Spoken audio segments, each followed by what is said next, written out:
নমস্কাৰ সকলোলৈকে আহক আজি দুপৰীয়াৰ হাজত কি বনালো তাৰে ভিডিও এটা লৈ আহিছো ভিডিওটো চাই আপোনালোকৰ যদি ভাল লাগে লাইক কমেন্ট শেয়াৰ আৰু দীপিকা কিচেন চেনেলটো যদি এতিয়ালৈকে সাবস্ক্ৰাইব কৰি ৰখা নাই চেনেলটো সাবস্ক্ৰাইব কৰি কাষত থকা বেল আইকনটো অন কৰি ৰাখিব আহক ভিডিওটোৰ মাজলৈ আগবাঢ়ো প্ৰথমতে পেন এখন গৰম কৰি গোটা গৰম মছলাখিনি শুকানে ভাজি গুৰি কৰি ল'ব লাগিব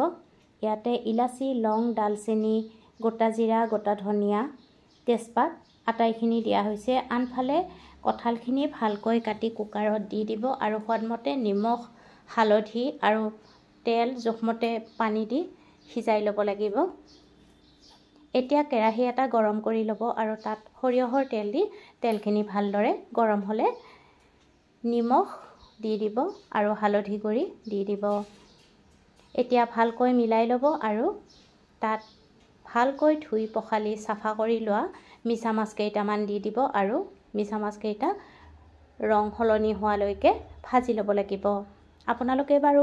এই পদ্ধতিৰে কঁঠালৰ মুচি বনাই খাইছেনে যদি খোৱা নাই এবাৰ খাই চাবচোন খাবলৈ খুবেই সোৱাদ লগা হয় এতিয়া সেই তেলখিনিতে কাটি লোৱা আলুখিনি ভাজি ল'ব লাগিব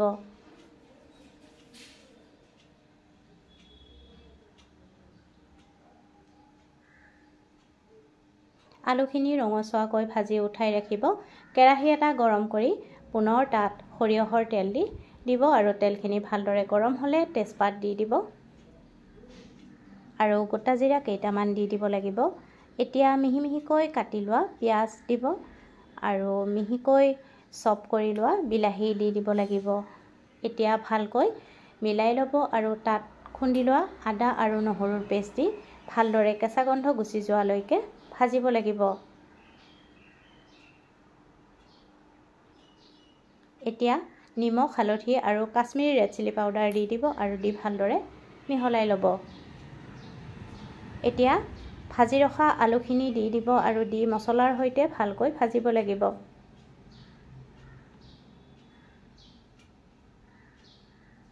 এতিয়া সিজাই লোৱা কঁঠালখিনি দি ভালদৰে পুনৰ কিছু সময় ভাজিব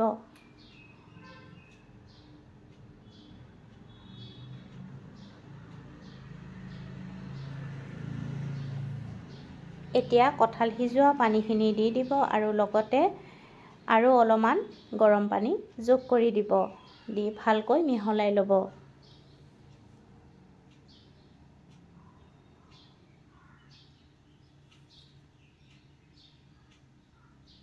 এতিয়া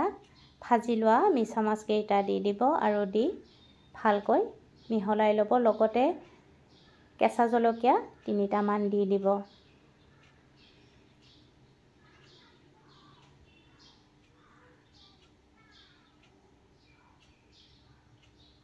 ভালদৰে উতল আহিবলৈ দিব লাগিব আৰু আলু সিজি গ'লে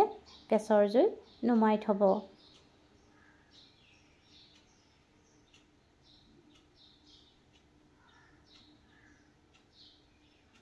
নুমোৱাৰ আগে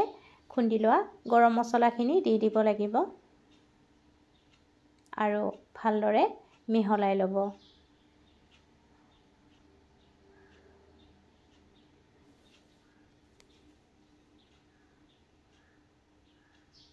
আপোনালোকে যদি এনেকৈ কঁঠালৰ মুচি বনাই খোৱা নাই এবাৰ খাই চাবচোন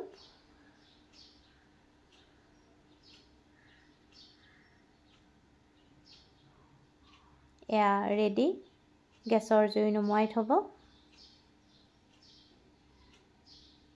আনফালে আন এটা কেৰাহীত সৰিয়হৰ তেল গৰম হ'বলৈ দিব আৰু তাত নিমখ হালধি দি সিজাই লোৱা কণী 3টা ভাজি ল'ব লাগিব এতিয়া তাত মিহিকৈ কাটি লোৱা পিয়াজ জলকীয়া আৰু মিহিকৈ কাটি লোৱা বিলাহীখিনি দিব সোৱাদমতে নিমখ হালধি দি ভালদৰে ভাজি তাত জিৰা গুৰি ধনিয়া গুৰি কাশ্মীৰী ৰেড চিলি পাউডাৰ দি ভালকৈ মিহলাই ল'ব আৰু খুন্দি লোৱা আদা নহৰুৰ পেষ্ট অলপমান দি দিব আৰু এতিয়া ভাজি লোৱা কণীকেইটা দি পুনৰ কিছু সময় ভাজি তাত জোখমতে অলপমান পানী দি দিব আৰু পানীখিনি দি ভালকৈ উতলাই নুমুৱাৰ আগে তাত গৰম মছলা গুৰি দি দিব আৰু দি গেছৰ জুই নুমুৱাই ৰাখিব আহক দুপৰীয়াৰ ভাত সাজত আছিলে গৰম ভাত কঁঠালৰ মুচি পিছা মাছৰ সৈতে আৰু কণীৰ মছলা কাৰি ভিডিঅ'টো কেনেকুৱা লাগিলে